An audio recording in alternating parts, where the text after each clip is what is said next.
मैं हूं आफाक अहमद और आप देख रहे हैं न्यूज एनएसओ इंडिया। धारावी की बेटी विदा होकर बैंड्रा चले जाने से धारावी की अनाथ हो चुकी है, ऐसा लोग कह रहे हैं। इन्हीं बातों में जब हमने लोगों से बात की तो पता चला कि धारावी की विधायक अब धारावी में नहीं है, तो यहाँ पर आमदार कौन होगा। तो हमने अपना एक कार्यक्रम रखा है, जिस कार्यक्रम का नाम हमने रखा है कि धारावी का आमदार कौन।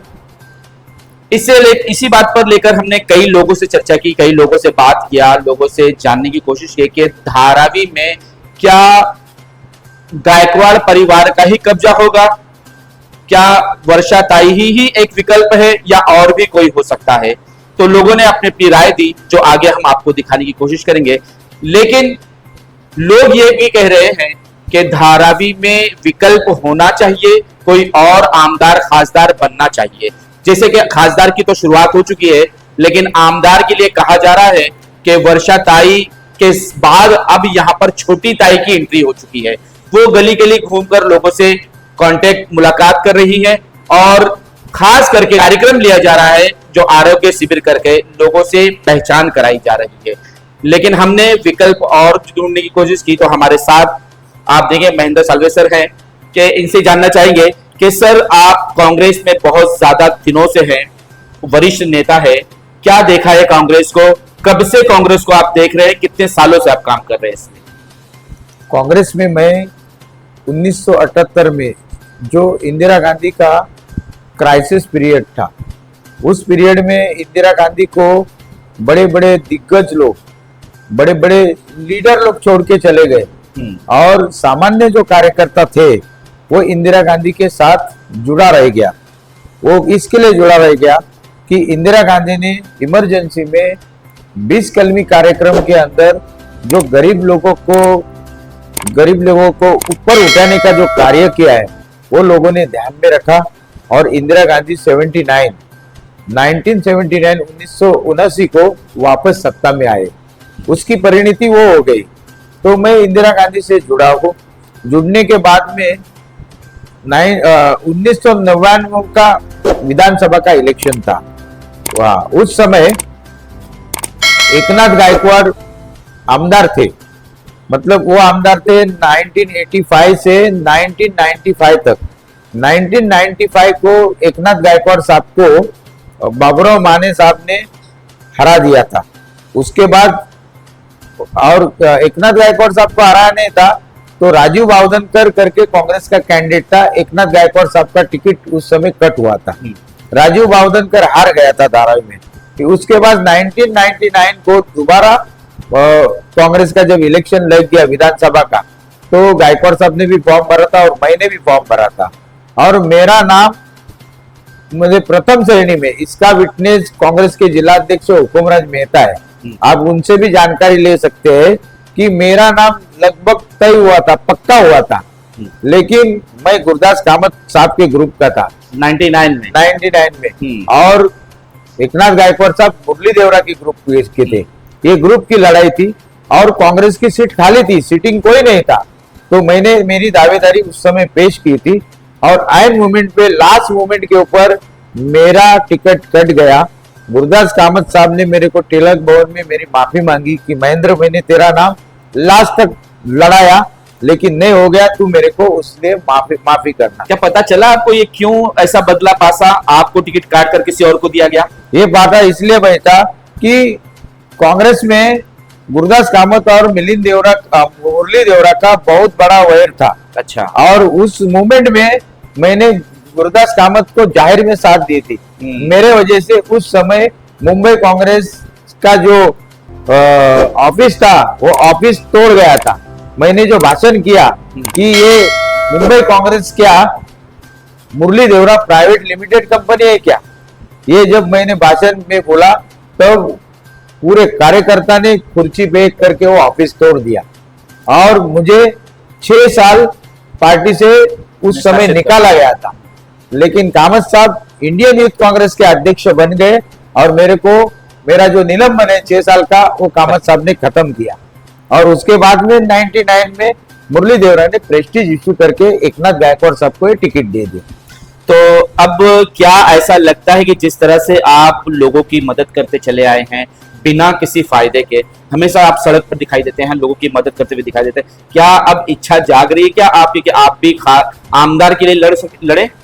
नहीं, मेरी इच्छा तो नहीं थी। मैंने कोविड में इतने काम किए कि मुस्लिम बहुल एरिया में मैंने सेवई फ्री ऑफ चार्ज बांटी, अच्छा, दूध बांटा। उस समय कोविड में लोगों को अनाज, ये सेवई बोलो, ईद आई थी उस समय, सेवई दूध मिलता नहीं था, वो मैंने प्रबंध किया। और वो जो मस्जिद है वार्ड क्रमांक 89 की जो बड़ी मस्जिद है, वो बड़ी मस्जिद में मैंने वो सब कार्यक्रम किया, मीन्स बहुत कार्यक्रम किया। मैं रोड के ऊपर काम करके इतने कोविड में काम किया कि मैं खुद बीमार हो गया। हाँ, 2020 में और 21-22 ये 3 साल मेरा बीमारी में गया, तो भी मैं लोगों की खिदमत करते रह गया। इतने खिदमत किया कि मैंने पीटीकेस किया, इधर के 6 पीटीकेस किया, एक पैसा किसी से नहीं लिया। मैंने जो भी काम किए हैं वो कभी किसी से पैसा लिया नहीं, पैसे की अपेक्षा से काम करता नहीं था। आज जी नॉर्थ वार्ड में एक मैसेज दिया है कि लोगों के काम तुम फ्री ऑफ चार्ज करो। इधर का नगर सेवक बोलो पैसे के पीछे पड़े हैं, लोगों के घर तोड़वाने के, लोगों को घर काम के लिए पैसा लेने का, वो सब कारनामा मैंने बंद कर दिया। मैंने चर्च नाम पे करके दिया, फ्री ऑफ चार्ज नाम पे करके दिया। 1987 से वो चर्च नाम करने के लिए बड़े बड़े लीडर लोगों के पास गया था, लेकिन काम नहीं हुआ। लेकिन वार्ड ऑफिसर प्रशांत सकपाले थे, मेरा जवान रखा और वो काम कर दिया सकपाले साहब ने। तो ऐसे सारे बहुत सारे जो गतिविधियां है, ये वार्ड नंबर 189 में किया, छतरी बांटा, नोटबुक बांटे, ब्लड डोनेशन कैंप लेके शक्कर बांटा, ऐसे सब गतिविधियां मैं करते आ रहा है। लेकिन अभी परिस्थिति 1999 की जैसी हुई है कि ये सिटिंग रहती थी वर्षा गायकवाड़ आमदार, तो मैं फॉर्म नहीं भरने वाला था। ये वर्षा गायकवाड़ उधर एमपी बनने के बाद ये सीट खाली हो गई। ये सीट खाली होने के बाद मैंने मेरी दावेदारी पेश की है। तो क्या लक्ष्य है आपका? क्योंकि लोग चाहते हैं कि धारावी में जो भी आमदार या खासदार हो वो धारावी कर हो, धारावी का रहने वाला हो, धारावी को अच्छी तरीके से जानता हो, धारावी की गलियों में लाइन लगाता हुआ नजर आए, धारावी की एक एक गलियां उसे पता हो। धारावी, मैं 18 साल से ये मतदार संघ में रहता हूँ। 2006 में आया, 18 साल मेरे को हुए। और धारावी बोलो, लेबर कैंप बोलो, हर रोड और हर गली में जान रहा हूँ, मैं घूम रहा हूँ, लोगों से वाकिफ हूँ। ये धारावी में जो इतने साल से ये धारावी कहां से कहां जाने मांगती थी। आपको बता दूं कि डीआरपी का जब प्रोजेक्ट आ गया, तो डीआरपी के प्रोजेक्ट में सिर्फ प्रावधान था 250 स्क्वायर फीट के घर का। मैंने बोर्ड लगाया धारावी में कि लोगों को 400 स्क्वायर फीट तक घर मिलना चाहिए। तो प्रस्तावित लोग मेरे ऊपर भड़क गए, जो लोग ये डीआरपी के फेवर में थे, तो वो लोग भड़क गए मेरे को कि तुम ऐसा विचित्र मांग क्यों करते हैं। तो मेरा कहना ये था कि धारावी रीडेवलपमेंट जो प्रोजेक्ट है वो गरीबों के हित में उसका इम्प्लीमेशन होना चाहिए।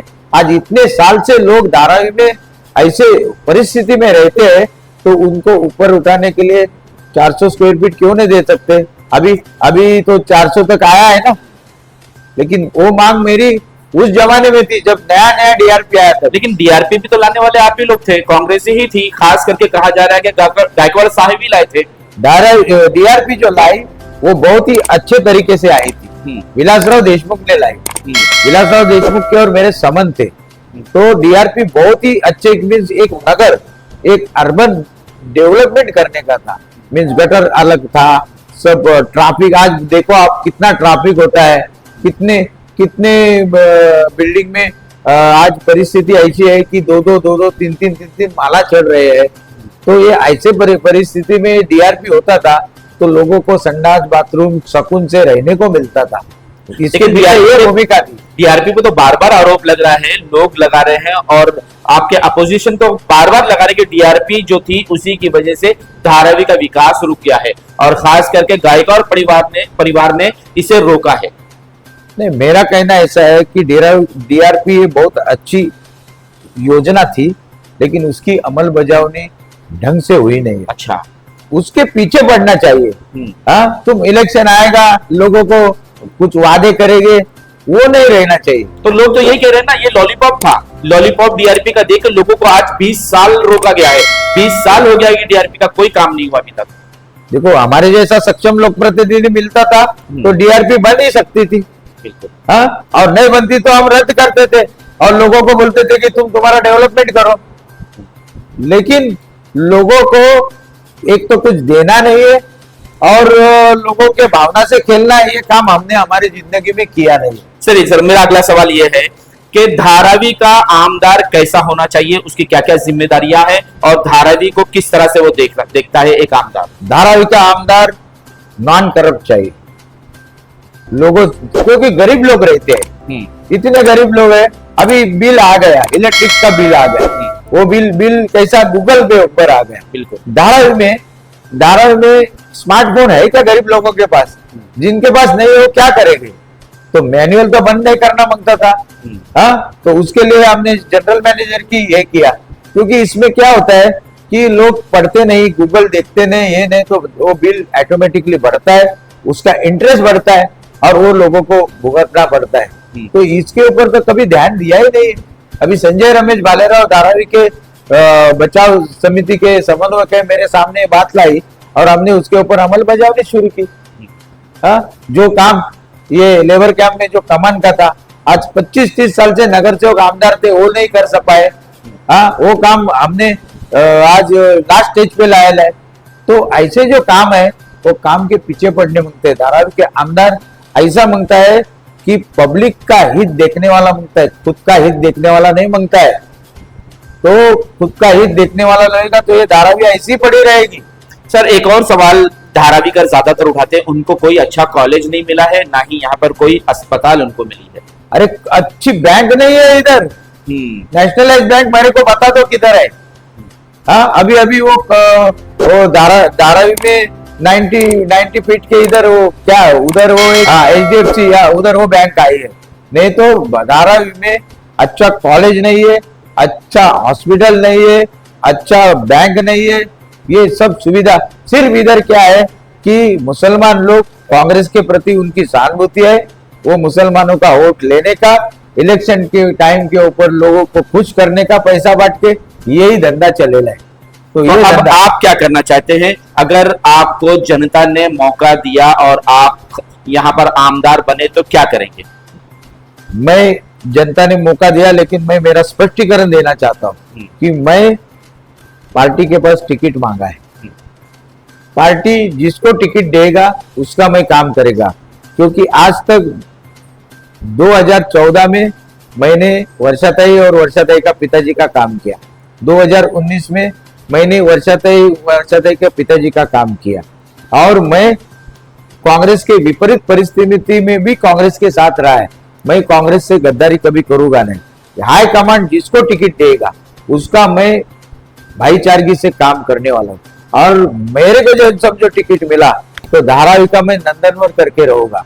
ये जो अडानी का जो डीआरपी वगैरह आया है, अरे अडानी ये कमर्शियल ऑर्गेनाइजेशन है। हाँ, हमको तो सरकार में है ना। तुम जब कांग्रेस का सरकार था तो तभी ये डीआरपी का इम्प्लीमेशन तभी होना मांगता था ना।